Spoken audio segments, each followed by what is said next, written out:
ప్రభునందు ప్రియమైన దేవుని బిడ్డారా, ప్రభువైన యేసు నామమున మీకు శుభములు. జీవముగల దేవుని కృపావర్షం మీపై సమృద్ధిగా కురియునుగాక. ఈ దినం అనగా మే నెల 20వ తారీఖు 2026 బుధవారం హోలీ ట్రింటీ చర్చ్ మినిస్ట్రీస్ వారు అందించు అనుదినమన్న ఈ దిన మన ధ్యానాంశము ప్రభు ఆత్మ శబ్దాన్ని మనం వినాలి. ప్రభు ఆత్మ శబ్దాన్ని మనం వినాలి. దేవుని వాక్యం చదువుకుందామండి. 2వ సమూయేలు గ్రంథం 5వ అధ్యాయము 24వ వచనం. అయితే యెహోవా నీవు వెళ్ళవద్దు, చుట్టూ తిరిగిపోయి కంబళి చెట్లకు ఎదురుగా వారి మీద పడుము. కంబళి చెట్ల కొలను చప్పుడు వినగానే ఇశ్రాయేలు హతము చేటుకై యెహోవా బయలుదేర్చున్నాడు కనుక అప్పుడే నువ్వు త్వరగా బయలుదేరవాలని సెలవిచ్చాను. దేవుడు తన పరిశుద్ధ వాక్యం దీవించును గాక. దేని బిడ్డారు, మీరు అంతా ఎలా ఉన్నారండి? మీ ఆరోగ్యాలు ఎలా ఉన్నాయి? మీ కుటుంబాలు అందరూ బాగున్నారా? మీకోసం మేము ప్రతిదినం కూడా ప్రార్థన చేస్తున్నాం. మీకు ఏదైనా ప్రార్థన అవసరం ఉన్నట్లయితే దయచేసి మాకు తెలియచేయండి. దేవుని వాక్యంలో మనం చూసినట్లయితే దావీదు గారు యెరూషలేమును రాజధానిగా చేసుకున్న కొత్త సమయం. ఫిలిష్తీయులు ఇశ్రాయేలుకు పాత శత్రువులు. దావీదు రాజు అయ్యాడని వినిన వెంటనే దాడి చేశారు. 2వ సమూయేలు గ్రంథం 5వ అధ్యాయం 17-18 వచనాలు. మొదటి యుద్ధంలో దావీదు దేవుని అడిగాడు, నేను వెళ్ళనా? నీవు ఫిలిష్తీయులను నా చేతికి అప్పగిస్తావా? దేవుడు వెళ్ళు, నేను నీ చేతికి అప్పగిస్తాను అన్నాడు. 19వ వచనంలో దావీదు గెలిచాడు. ఆ స్థానానికి బయల్ పెరేజం అని పేరు పెట్టాడు. తొలి చేసిన దేవుడు అని అర్థం 20వ వచనంలో. కానీ ఫిలిష్తీయులు మళ్ళీ వచ్చారు. 22వ వచనం. దావీదు మళ్ళీ దేవుడిని అడిగాడు. 23వ వచనం. దేవుడు ఇచ్చిన సూచనే ఈ యొక్క 2వ సమూయేలు గ్రంథం 5వ అధ్యాయం 24వ వచనం. ఆ చెట్లు కొనల మీద నడుచు శబ్దం విన్నప్పుడు అని అంటున్నాడు. అంటే బాకా చెట్లు, హిబ్రూలో బాకా అంటారు. ఒక రకమైన బాల్సం లేదా మిర్రర్ చెట్లు. గాలి వీచినప్పుడు వాటి ఆకులు గలగలమంటాయి. దేవుడు దావీదుతో అన్నాడు, నువ్వు వెంటనే దాడి చేయకు, నేను ముందుగా వెళ్ళి పనిచేసే వరకు వేచి ఉండు. నేను కదులుతున్నప్పుడు గాలి చెట్ల కొనల మీదుగా వెళ్తూ శబ్దం చేస్తుంది. ఆ శబ్దం విన్న వెంటనే నీవు దాడి చేయి. దేవుడు ముందు కదలాలి. మనం ఆయన కదలికలను గుర్తించి ఆయనతో కలిసి కదలాలి. ఇది ప్లాన్ అడగడం కాదు, సమయం అడగడం. నువ్వు త్వరపడవు.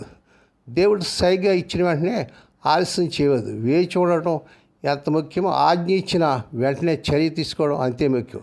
విశ్వాసం అంటే కూర్చోవడం కాదు. దేవుడు నడిపించినప్పుడు ధైర్యంగా అడుగు ముందుకు వేయాలి. యెహోవా ఫిలిష్తీయుల సేనను హతం చేయటం నీకు ముందుగా వెళ్ళును. ఇదే కీలకం. దావీదు గెలుపు తన వ్యూహం లేదా సైన్యం వల్ల కాదు, దేవుడే ముందుగా వెళ్ళి శత్రువులను కొడతాడు. దావీదు పని కేవలం దేవుని నడిపింపును అనుసరించడం మాత్రమే. యెషయా 52వ అధ్యాయం 12వ వచనంలాగా యెహోవా మీకు ముందుగా వెళ్ళను. ఇశ్రాయేలు దేవుడే మీ వెనుకటి కాపరి. దేవునికి స్తోత్రం కలుగును గాక. ప్రభు కదలికలను సూచించే గుర్తులే మనం కూడా కదిలించాలి. ఒక ప్రత్యేక సమయంలో దేవుని ఆత్మ శబ్దం చేస్తాడు. ఆ శబ్దం మనం వింటాం. ఆ సమయంలో మునిపెమ్మనడు లేనంతగా చురుగ్గా మనం కదలాలి. వచ్చిన గొప్ప బంగారు అవకాశాలు మనం గట్టిగా పట్టుకోవాలి. సాధ్యమైనంత చక్కగా ఈ అవకాశాలను ఉపయోగించుకోవాలి. మనం ఎప్పుడు ఈ ఫిలిష్తీయులతో యుద్ధం చేస్తూనే ఉంటాం. అయితే ప్రభువే స్వయంగా మనకు ముందుగా నడిచినప్పుడు మనం యుద్ధ రంగంలో ప్రత్యేక రీతిగా పరాక్రమణం అవుతాం. చెట్లు చిటార కొమ్మలను గాలి కదిలించి శబ్దం చేసింది. శత్రువులను హతం చేయడానికి బయలుదేరమని దేవుడిచ్చిన గుర్తిదే.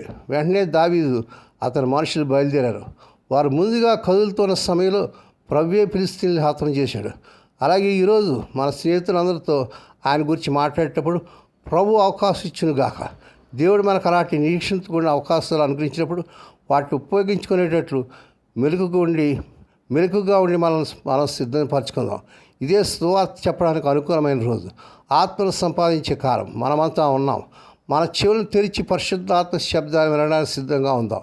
ఆయన ఇచ్చే గుర్తుకు విధేయత చూపడానికి మన మనసును సిద్ధం చేసుకుందాం. అప్పుడు మీకు ముందుగా యెహోవా బయలుదేరు అనే వాగ్దానాన్ని జ్ఞాపకం చేసుకుందాం. మగసిరి గలవారమై ముందుకు సాగిపోవడానికి ఈ వాగ్దానం మనకు చాలినంత ప్రోత్సాహాన్నిస్తుంది. ప్రభు మనకు ముందుగా సాగిపోతున్నాడు కాబట్టి మనకు వెనుకంజ వేయడానికి వీల్లేదు. మనము ముందంజే వేయాలి. కనుక ఈ వాగ్దానం పట్టుకొని ప్రభువులో విశ్వాసంలో ప్రభు ఆత్మ శబ్దాన్ని వింటూ ముందుకు సాగుదాం. దేవుడి మాటలు దీవించుగాక. ప్రార్థన చేసుకుందామండి. పరిశుద్ధమైన మా తండ్రి, నీ పరిశుద్ధ నామను వందనాలు స్తోత్రాలు చెల్లించుకున్నాము నాయన. విదేశాల నుండి వర్తమానం వింటూ అనేకులకి వర్తమానం షేర్ చేస్తూ, లైక్ చేస్తూ, సబ్స్క్రైబ్ చేస్తున్న మా ప్రియులందరూ దీవించండి. ఈ దినం పుట్టిన దినాలు, వివాహ దినాలు, ఆయా శుభదినాలు జరుపుకునే బిడ్డలు బహుగా దీవించి మరొక సంవత్సరమైన దయాక్రీటను బిడ్డలకు జరుపు చేసి వారి పట్ల నూతన కార్యం జరిగించుకోండి. రోగులైన బిడ్డలపై నీ ప్రత్యేక రూపు చూపించిన ఆయన మా తండ్రి, ఎవరైతే సీరియస్ కండిషన్లు, జ్వరాలతో, టైఫాయిడ్తో, డెంగ్యూ ఫీవర్స్తో, క్యాన్సర్స్తో, ఆయా వైరస్లతో హాస్పిటల్లో ఇంటెన్సివ్ కేర్లు ఉన్నారు, ఇప్పుడే కలవర సిల్వ రక్త ప్రభావాన్ని శిరస్సు మొదలు పాదములను ప్రవాహం చేస్తున్నాను ఆయన. స్వస్థత, ఆరోగ్యం, విడుదల యేసునామమున ప్రకటించండి. స్వదేశీ విదేశాలు ఉద్యోగం లేక తిప్పలు పెడుతున్న యవన బిడ్డలకు వారి అర్హత మించిన ఉద్యోగాలు వచ్చినగా, వివాహం కాని యవన బిడ్డలకు వారు కోరుకునే కనసమాధానాలు కుదిరి వారి వివాహాలు ఘనంగా జరుగునుగాక. మా తండ్రి, హోరీటింటి చర్చ్ మినిస్ట్రీస్ జరిచిన పరిచయ అంతలపై, నీ దీనదాస్తులపై నీ కృప ఉంచి వారి ప్రతి అవసరత నెలలో తీర్చండి. ఈ దినమంతట్లో నీ బిడ్డల చుట్టూ మీరు కంచి వేసి ప్రతి విధాన కీడు నుంచి, దృష్టి నుంచి ప్రమాదం తప్పించి క్షేమకరమైన ప్రయాణాలు దయచేయమని సమస్త మహిమా ఘనత మీకే చేయించుకుంటూ యేసే పరిశుద్ధ నామన స్తుతించి గణపరిచి వేడుకొని ప్రార్థిస్తున్నాం తండ్రి. ఆమేన్. మన ప్రభువైన యేసుక్రీస్తు వారి కృప, తండ్రి అయిన దేవుని ప్రేమ, పరిశుద్ధాత్మ దేవుని కన్యల సహవాసము సదాకాలం మీకు తోడేండి నడిపించి బలపరచునుగాక. ఆమేన్.